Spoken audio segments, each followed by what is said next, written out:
Olha, hoje a gente vai fundo em um dos textos mais revolucionários da história da física. Vamos desvendar o raciocínio por trás do artigo que deu a Albert Einstein o seu prêmio Nobel, o artigo de 1905. E um detalhe que surpreende muita gente. Não foi pela relatividade, mas por uma ideia muito mais estranha sobre a natureza da própria luz.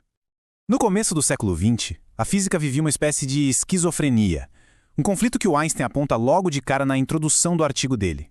De um lado, a gente entendia a matéria como sendo feita de um número finito de partículas discretas, átomos, elétrons, coisas que a gente podia contar. Do outro lado, a luz e o eletromagnetismo eram descritos pela teoria de Maxwell como ondas contínuas, se espalhando pelo espaço como uma ondulação num lago. Eram assim duas linguagens completamente diferentes para descrever o universo e elas simplesmente não conversavam entre si.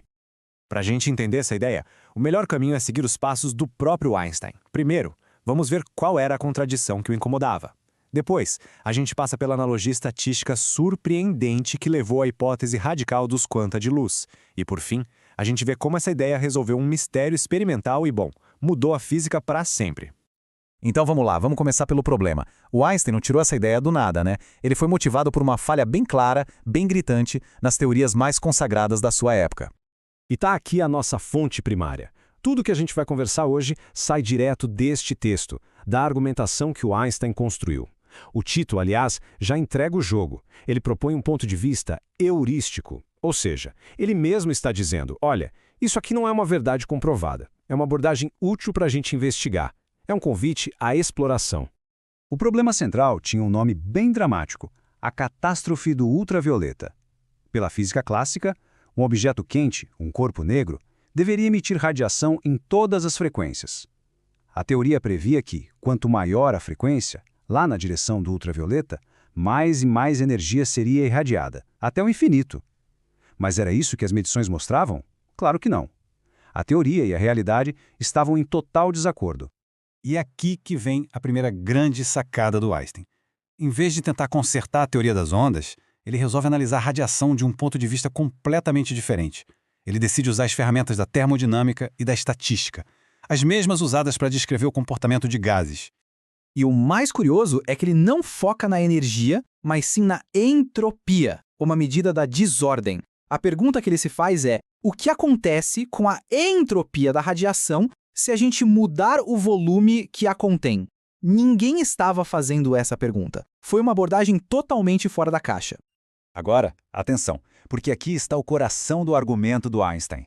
Ao calcular a variação da entropia da radiação com o volume, ele chegou a uma fórmula. E aí, ele a comparou com a fórmula da entropia para um gás ideal, ou seja, para um conjunto de partículas independentes.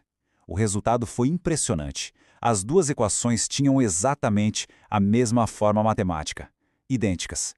Para o Einstein, isso não podia ser só uma coincidência. A radiação, em certas condições, se comportava estatisticamente como se fosse um gás de partículas. Essa coincidência matemática, então, foi o trampolim. O Einstein usa essa observação estatística para dar um passo muito mais ousado e propor uma hipótese física sobre a natureza fundamental da luz. A pergunta é quase inevitável, né? Se a matemática é a mesma, será que a física por trás também é? Como é que a luz, que todo mundo tinha certeza que era uma onda contínua, podia se comportar como se fosse um monte de partículas discretas? Antes de revelar a resposta, vale a pena lembrar daquela palavra heurístico. O Einstein está sendo muito honesto intelectualmente. Ele não está batendo o martelo e dizendo a luz é feita de partículas. Ele está propondo, vamos supor por um momento que a luz tenha essa propriedade, porque essa suposição parece que ajuda a gente a entender fenômenos que antes eram inexplicáveis. E aqui está a resposta dele nas suas próprias palavras. Ele propõe que a analogia não é só matemática. A razão pela qual a radiação se comporta como partículas é porque sua energia não está espalhada continuamente numa onda. Não, ela está concentrada em pacotes discretos localizados no espaço, pacotes que não se dividem. Então, o ponto crucial é este. A proposta central do artigo é que a energia de uma onda de luz de uma cor só não pode ter qualquer valor. Ela vem em múltiplos de uma unidade fundamental, um quantum de energia cujo tamanho é proporcional à sua frequência. A luz, ao interagir com a matéria, não se comporta como uma onda suave, mas como uma chuva de projéteis de energia. Uma hipótese, por mais bonita que seja, precisa ser testada. E havia um experimento perfeito esperando por uma explicação: o efeito fotoelétrico. O físico Philip Leonard tinha observado umas coisas bem estranhas quando a luz atingia uma placa de metal e arrancava elétrons. A teoria de ondas não conseguia explicar por que a energia dos elétrons ejetados dependia da cor, da frequência da luz e não do brilho, da intensidade. Ou por que os elétrons saíam na hora, instantaneamente, mesmo com uma luz muito fraca. Uma onda fraquinha deveria levar tempo para acumular energia suficiente para arrancar um elétron, mas não era isso que acontecia. A hipótese do Einstein explica tudo de um jeito simples e elegante. A intensidade da luz corresponde ao número de quanta, enquanto a frequência determina a energia de cada quantum. A interação é 1 para 1. Um quantum de luz atinge um elétron e transfere toda a sua energia de uma vez. Parte dessa energia é usada para o elétron escapar do material. É um custo fixo, um pedágio, que Einstein chama de P. O que sobra vira a velocidade do elétron. E aqui está o poder dessa ideia. Não é apenas uma teoria bonita. Ela leva a esta equação simples e poderosa. A energia cinética máxima do elétron é igual à energia do quantum de luz menos a energia para escapar.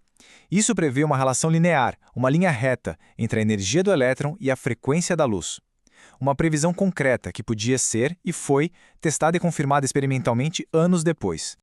Vamos então para a conclusão. Por que este artigo, e não o da relatividade, deu ao Einstein o seu prêmio Nobel? A resposta é simples.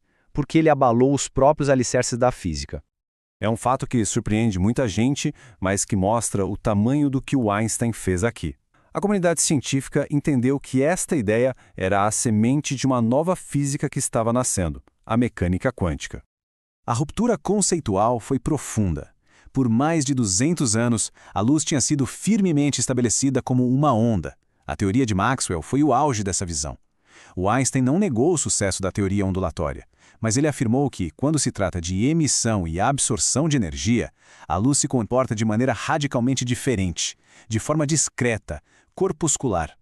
Um ponto crucial de precisão histórica. O Einstein fala em quanta de energia ou quanta de luz. O termo fóton, que usamos hoje, só foi criado em 1926 por Gilbert Lewis. Este artigo de 1905 foi o começo da jornada, a primeira formulação de uma ideia que levaria décadas para ser totalmente compreendida. E isso nos deixa com a questão final, a grande provocação deste artigo. Se a luz vem em pacotes, por que ela ainda se comporta como uma onda, criando padrões de interferência e se curvando ao redor de obstáculos? O Einstein resolveu um mistério, mas, no processo, revelou um paradoxo ainda mais profundo sobre a natureza da realidade, um que a física passaria o século seguinte tentando decifrar.